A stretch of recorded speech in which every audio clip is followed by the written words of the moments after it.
Let's start with statistics. So in statistics, I'm just going to explain you the concept. You have to solve the question by yourself because the values are different, right? So let's start with the first one. So the numbers 1, 6, 10, 14 have frequencies like this, and if their mean is 6.15, find the value of x. Okay, we have to find the value of x. So how do you calculate the mean? The mean in this case is equals to the value into its frequency plus value into its frequency plus value into its frequency and the other value with its frequency. Okay, summation of this divided by total frequency, right? So let's add all the frequencies. Now we are going to solve this further. So this comes out to be x plus 6 plus 6x plus 12 plus 10x minus 30 plus 14x, and the denominator comes out to be 1 2 3 4 4x plus 5, right? Let's simplify this further. So 1 7x 17x and 31x plus 6 12 18 minus 30 upon 4x plus 5, and this is given as 6.15. Okay, so let's further calculate this. 31x minus 12 is equals to 6.15 into 4x plus 5, right? Now 31x minus 12 is equals to 24.6x plus 30.75. Okay, now let's solve it further. So we get 6.4x is equals to 42.75, which comes out to be 42.75 divided by 6.4. Okay, so we will later on solve the final value as I have told you the concept. Let's move to the next question. So in this question I will explain you two concepts. So let's get started. It's given the mean and sample standard deviation of a data set consisting 10 observation is 15 and 11 respectively. So what we are given is x bar. We will represent mean with x bar. So x bar is given as 15 and standard deviation by sigma, which is given as 11. Okay, later it is noted that one observation 14 is wrongly noted as 11. So it should have been 14 but it is noted as 11. Okay, what is the sample variance of original data set? So basically first we will find the real mean, the correct mean. Okay, so the mean is 15, which should be equals to the sum of all the values divided by the number of values, which was 10.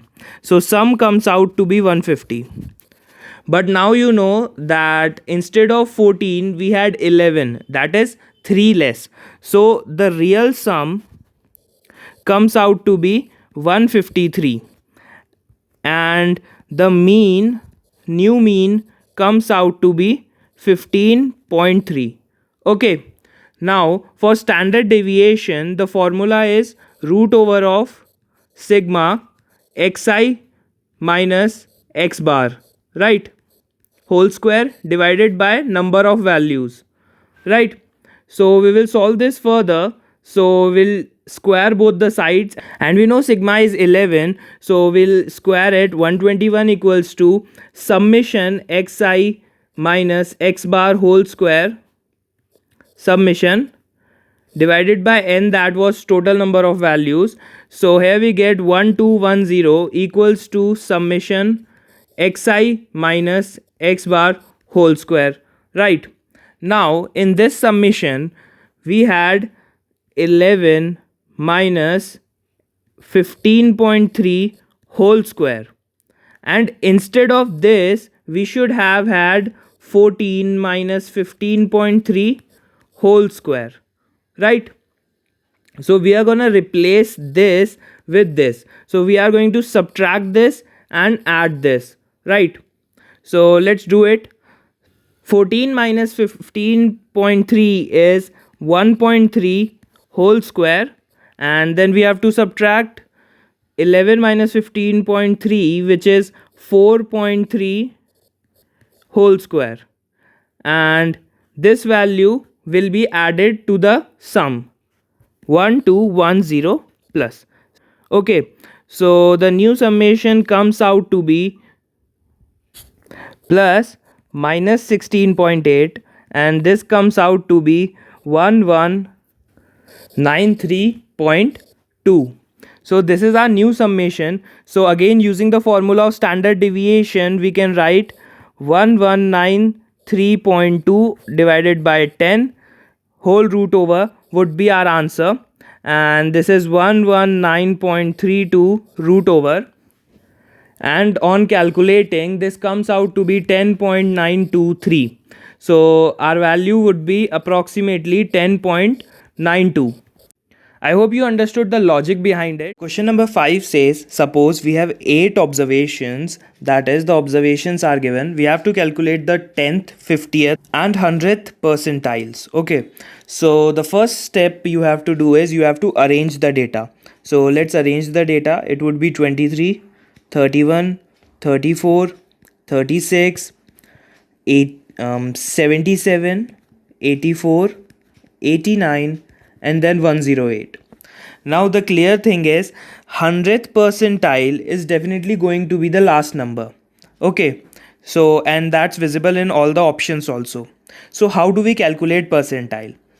Basically we calculate percentile if number of terms, let's assume number of terms to be n, then percentile is calculated as n into the percentile you want to calculate. So if we want to calculate 50th percentile, we will multiply this with 0.5. So here n is 8 and we multiply it with 0.5, we get 4. Okay, so now 4 is an integer. So if we get an integer, the answer would be 4th plus 5th observation by 2. Okay, so our 4th observation is 36 and 5th observation is 77. So we go 36 plus 77 by 2. This is equals to 113 by 2, which is equals to 56.5. Okay, now how we calculate the 10th percentile, right? So for 10th percentile, we do 8 into 0.1, which is basically 0.8. This is not an integer. So in case we don't get an integer, we take the next integer of the value we get. So after 0.8, the next integer is 1. So we take the first position, and first position is 23. So the 10th percentile is 23, 50th percentile is 56.5, and 100th percentile, as we know, is 108. Okay, so let's check. So our answer is going to be option number 3. Let's move to the next question, and this would be question number 6. So let's read it. Suppose we have 6 observations given here. We have to calculate the interquartile range. Interquartile range is Q3 minus Q1. Okay, so let's just first arrange them. So we have 23, 28, 42, 45, 95, and 119. So you might have a different data set, so you need to understand the logic behind it. So quarter 1 is calculated as number of observations, that is 6 into 0.25, right? And quarter 3 is calculated as number of values into 0.75, right? So let's calculate it. Here on multiplying we get 1.5. So this is not an integer. Okay, if you don't get an integer, you select the next integer after the value, which will be 2. So here we are going to select the second place. Okay, now calculating quarter 3, 6 into 0.75 will come out to be 4.5. Again, this is not an integer. So in this case, we will take the fifth position, which is this one. Okay. So this is going to be Q1 and this is going to be Q3. Now, in case you have an integer value, then what you do, if you get an integer n, then the value is n plus 1 divided by 2. That is the value. Okay. Now let's calculate it here. So it would be fifth. So the answer would be 95 minus 28, which comes out to be 67 in this case. And with that, let's move to our next question. So our next question is concept about leaf and stem plot. So we are given here rating out of 100, and what we have to do is we have to find the median rating if 2 points are added to all the ratings and then convert it to 10 points. So what you do first is you write them in ascending order, and it is quite easy in stem leaf format. You just have to write them one by one. It would be 45, 58, 64. I hope you know how to do it.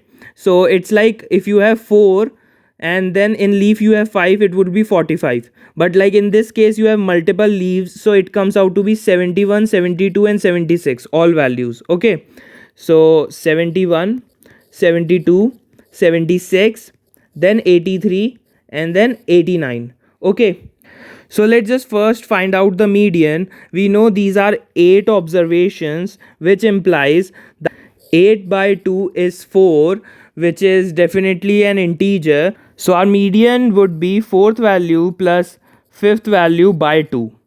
But before that, we are given that 2 points are added to all the values. So the fourth value becomes 73 and the fifth value becomes 75. And on dividing by 2, we get 73.5. Right. So this is our median. Now we have to convert it to 10-point system from 100-point system. So what we'll do is we will multiply it with 0.1, and this gives us 7.35, our final answer. If you would have to convert it to a 40-point system, you would have multiplied it with 0.4 and further on. Right. I hope you might have understood it pretty well. If you like the content, please like the video and subscribe to our channel. Thank you.